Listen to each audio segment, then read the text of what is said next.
নগেন চালের ওপর থেকে তরমুজ পেড়ে হাটে নিয়ে গেল।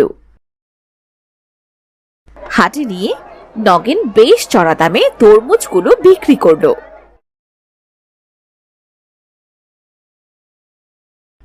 এত টাকা? ওগো, এত টাকা তো আমি জীবনে প্রথম দেখছি। এত টাকার তরমুজ বিক্রি হলো? হ্যাঁ গো গিন্নি, হ্যাঁ, জীবনে প্রথম আমিও এত টাকা একসাথে হাতে নিয়েছি।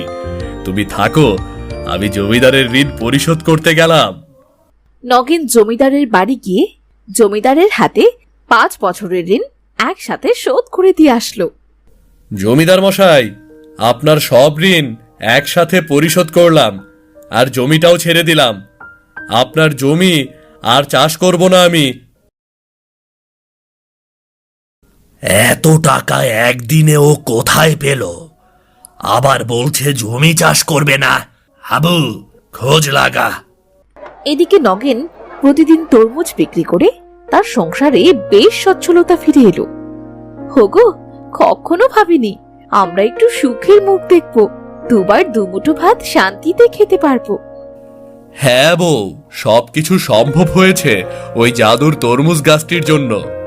আর তার ঋণ আমরা কোনো দিনও শোধ করতে পারবো না। এইদিকে হাবু খোঁজ নিয়ে নগেনের ঘরের চালে কুমড়ো চাষের খবর জানতে পেরে জমিদারকে জানালো।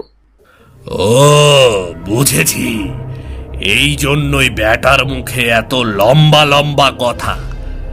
আবার জমি চাষ করবে না বললেই হলো। চল আজি ওর তরমুজের গাছ কেটে সাফ করে দেব।